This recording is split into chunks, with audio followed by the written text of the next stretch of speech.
Good evening everyone. For a change I've got a cup of coffee.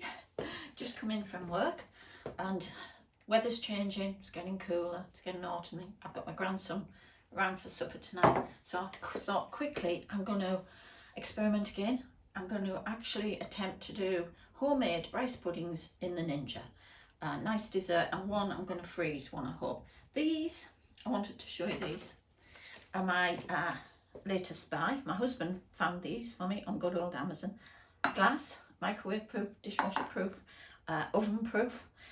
They've got a brilliant little lid on them that fits, and it's got a vent so it can go in the freezer, and when you want to break the seal you just lift that little flap up, the seal will break and it will come off nice and easy from your frozen food. So I thought, right, let's try this. And yeah, we've tried these. As you will see, these will fit in. So I'm doing 2 little dishes tonight, super fast, and it's kind of, as usual for me, off the cuff this. It's my own type, it's recipe I've been making for probably 40 years since being very young, and one that my mum, my dad did. It's very much been a family thing, homemade rice puddings. So first of all, I'm going to, a bit of butter I've got here, a bit of kitchen paper, and I'm just going to butter up my 2 dishes. 2-minute job. By the way, folks, if anyone's watched my sea bass, my latest sea bass video, I just want to confirm it was absolutely delicious.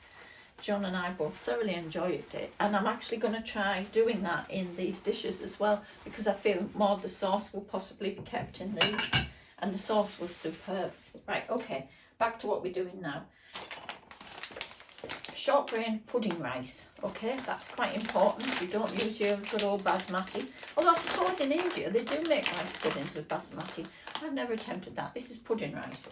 Okay, I'm gonna, for the sake of you guys, I'm gonna weigh it out into tablespoons, because I wing it and just judge it. So at the moment I put 1, 2, let's go 3.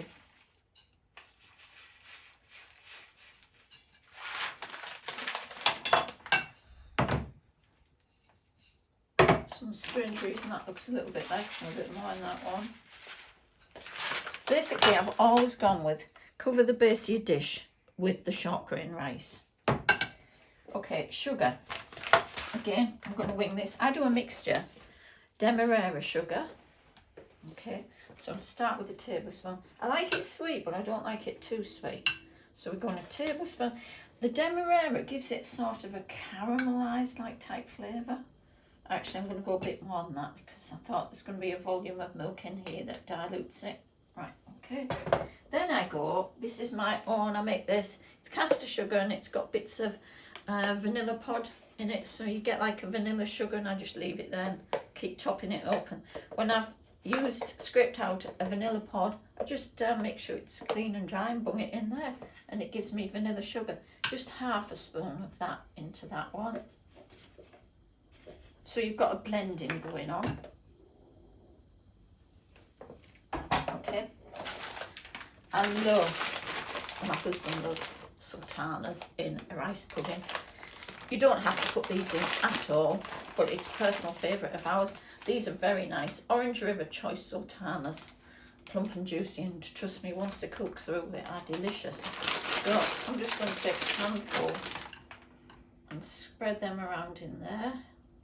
You don't want to overdo it though, because the start of the show should be the actual rice, or the rice pudding itself, not a sultana pudding. So, okay, that's nice. Okay, next job is going to be good old lemon zest. I love my, nearly tried to grate the lemon zest with what I'm going to use to grate the nutmeg. So I'll just get my grater. Zester, and just give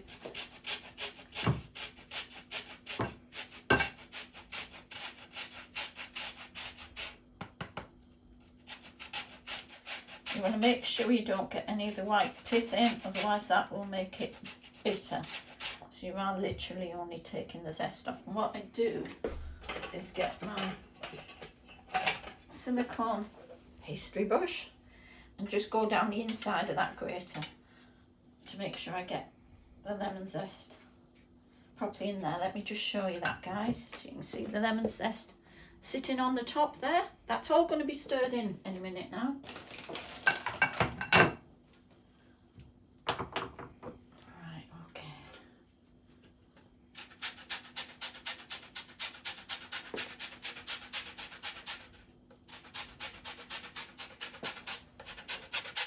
And the rest of this lemon, I'm about to make a paella.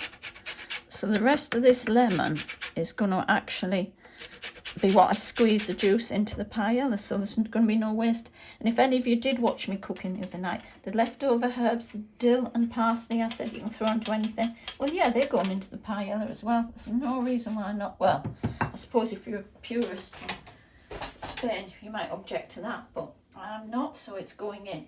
Okay, now milk. I will get jug just for you guys. Normally I just pour it in and think that looks about right. But if I can give you some sort of idea of measurements, it will help you along the way. So, right, okay.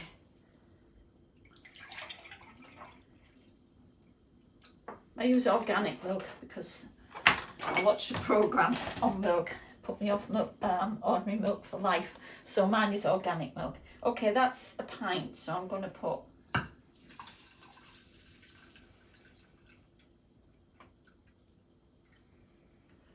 well, it's about 3/4 of a pint gone into there. So let's do the same for that one.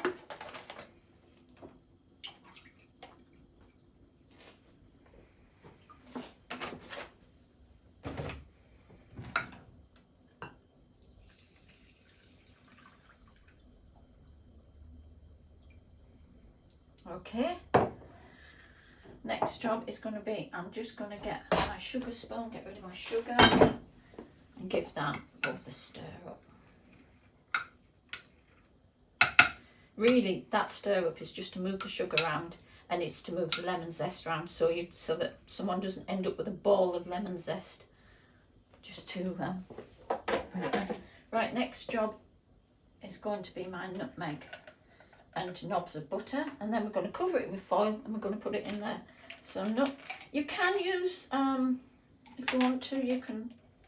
There's no reason why you can't use ready ground nutmeg. But I just love the smell of fresh nutmeg.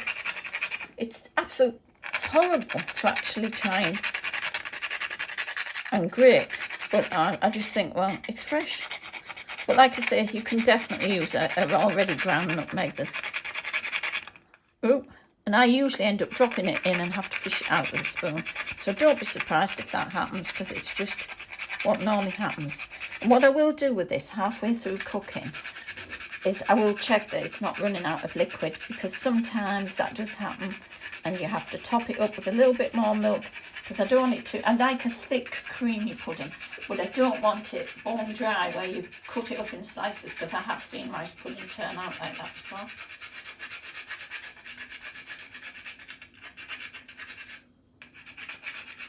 And what I think I will do is I will probably stop it after about 20-30 minutes and add some double cream, because I love a rich rice pudding. Okay, now secret ingredient, knobs of butter, just little bits of butter like that, and they give it like a caramelised taste on the top. It all adds to the richness. You don't have to have the butter, it's perfectly acceptable without the butter. It's just, I would definitely miss it.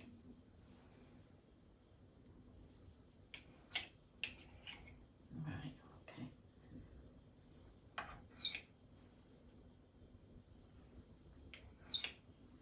I'm going to put this on very low in the Ninja, because normally I would have it in the oven for about an hour and a half, in obviously a much bigger pot. But I think because I haven't pre-boiled the rice, I do know some people who pre-boil their pudding rice. It's not something I ever do. That butter will have to go out now, seeing as I've just dropped it on there. Right, put that over there. I've never pre-boiled the rice, pudding rice. but I have been told it cuts down the time, so yeah, it's maybe a good idea. And if this fails, then I will be pre-boiling it, but as it happens, I'm just going to go with what I normally do and see what we get. Right, okay.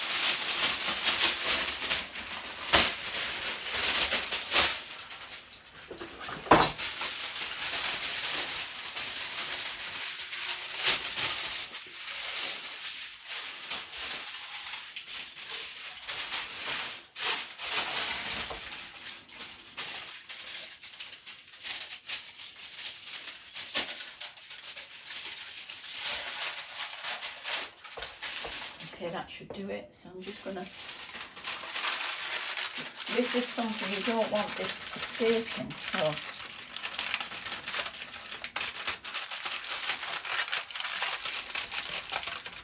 and yet in my, and I may well end up, well I will end up taking this off for the end of cooking, because I like to get it with the look that it's been kind of oven roasted, if you like.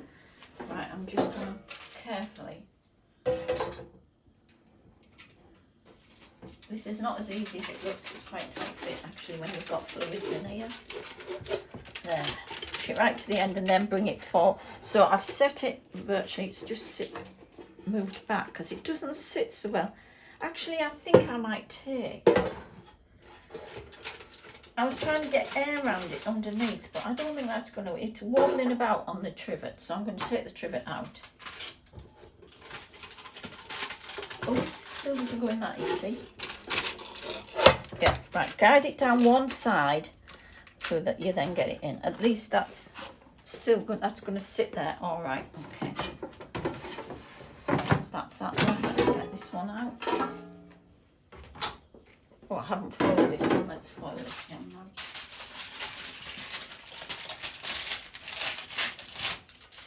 Getting them out should be fun.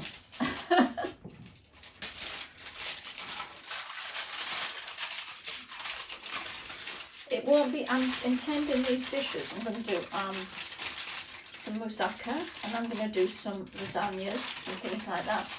That won't be too bad because the moussaka and the lasagna mixes are not as liquid as this. This is the most liquid thing I would attempt. Right, okay.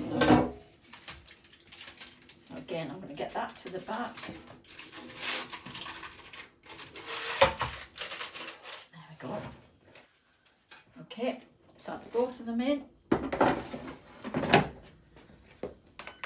I hope this doesn't fail. I absolutely love a rice pudding. I'm so looking forward to it. Right, okay, we're going to go on roast and we're going to see how low this, oops, helps if I take the temperature. 150. Let's try 150. Let's go with 150, yeah. So time, we're going to go, we need quite a bit of time on this because I think this is going to take a full 45 minutes to cook properly. So let's go the full 45 and then I'll just stop it halfway, put some cream in and see how it's doing. Okay, we'll do match. Well, let's go. Fingers crossed. I still want a rice pudding, guys. Okay, I'll let you see later and thanks for being there. Catch you soon. Bye for now.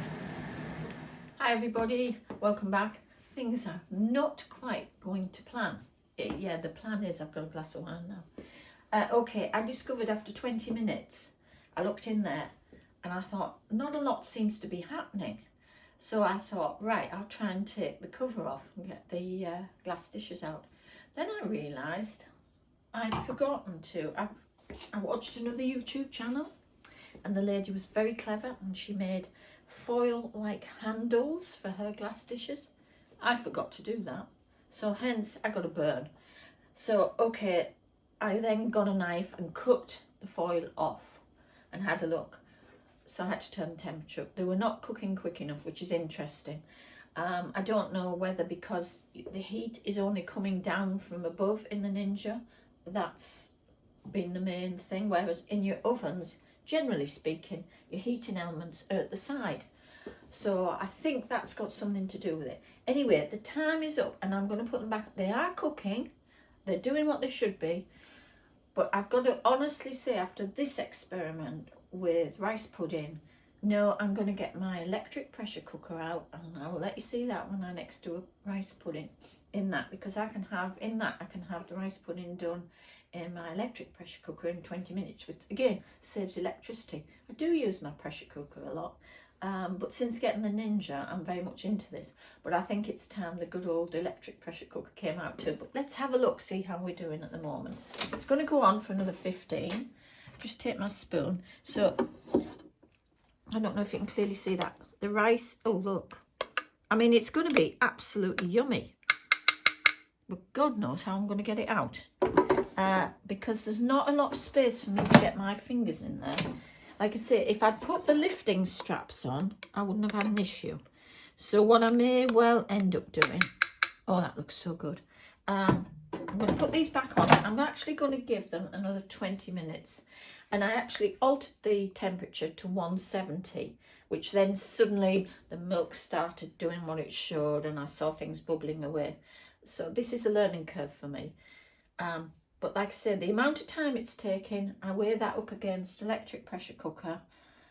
In electric pressure cooker, I don't get a caramelisation like that. So I've got to balance this. If it's saving money, the pressure cooker will save you money. If you want caramelised pudding, you can do it in here. But like I say, remember some foil handles. I will give you a demo of those foil handles another day when I'm using them. Not today, I've got one burn, thanks. Anyway, let's turn this back on and I'll show you the finished product when I finally get it out, and I will be eating rice pudding tonight. See you shortly. Bye for now. Just turn it off. Turn it off, turn it off, turn it back on. So, roast and take it down. 70. Time 20,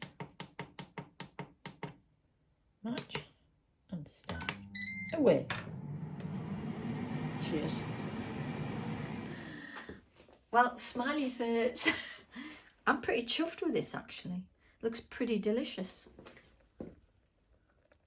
Yes, it's took longer, and you know, I haven't got these little foil straps which should have been there to lift it out, but I'm just going to let it sit there and cool, because that to me looks a traditional, really yummy, really creamy rice pudding.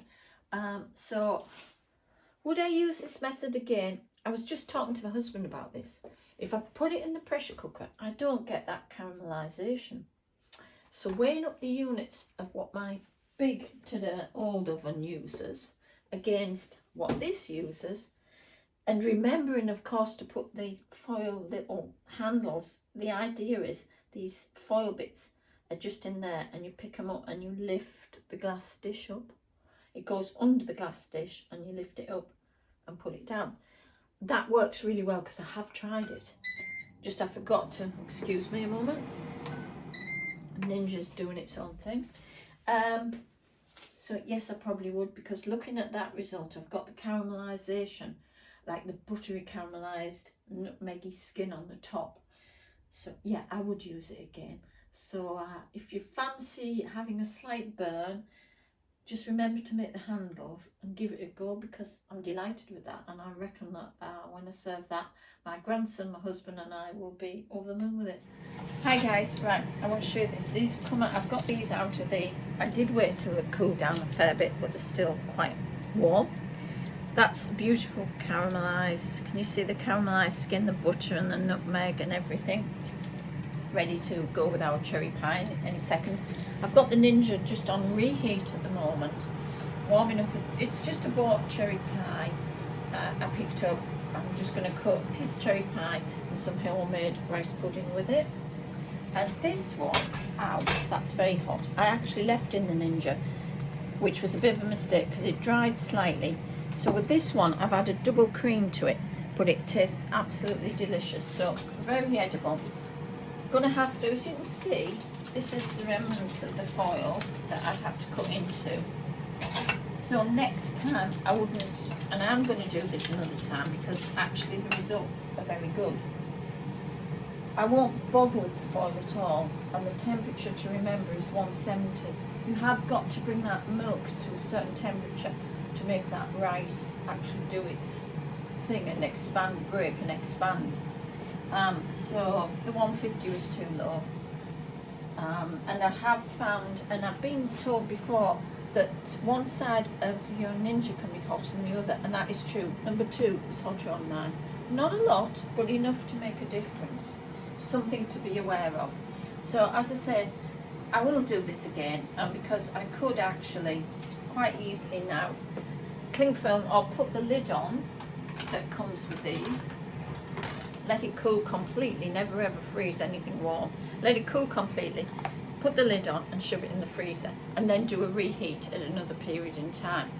I could do that, but I think tonight we're actually going to scoff them because they smell divine, and I know because I've tasted them. So I don't think there's going to be anything left. Okay, so any minute now, this is the cherry pie is going to be coming out, so you can see what I'm going to do. I'm going to put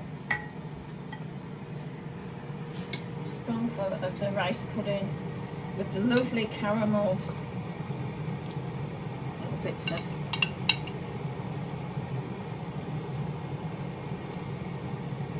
that looks delicious.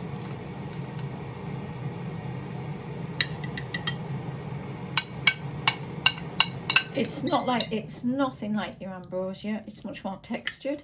I like ambrosia, don't get me wrong, guys. When I'm in a rush, we always have a can of ambrosia rice in. Okay. Right, okay. Can I lift that? No, I can't lift it. Okay, let's get a tea towel.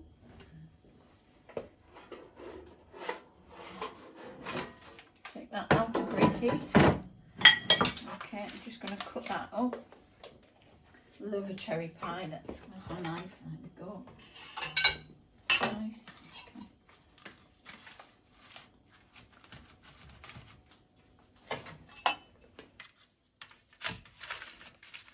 Oh, it's only been on 3 minutes and it's really quite warm.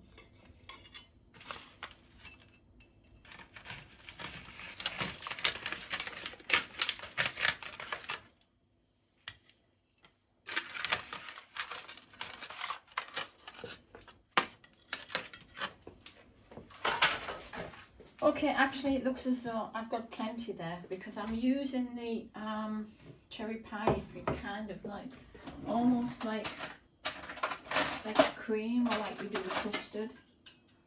It just goes with the cherry pie. I don't think there's any need for anything else on there. Okay, give it a try. I will eventually put on the bottom of this exactly, well, the basic quantities that I told you about: 3/4 pint of milk to 2 tablespoonfuls of pudding rice, short grain rice. Sweetness is a preference, so if you put, I would start with 1 tablespoonful of brown sugar, 1/2 tablespoonful of white, stir it all around, get a clean teaspoonful, have a taste. If it's not sweet enough, add a little more, but I think it's plenty sweet enough myself. And just taste it as you go along. Less is always more when you're cooking, so if you add a little bit less, you can always add to it. You can't always take sweetness or saltiness away. Something to bear in mind. Anyway, have a good evening and see you all again very soon, and thanks for watching. Bye for now. Okay, Owen, try the rice pudding.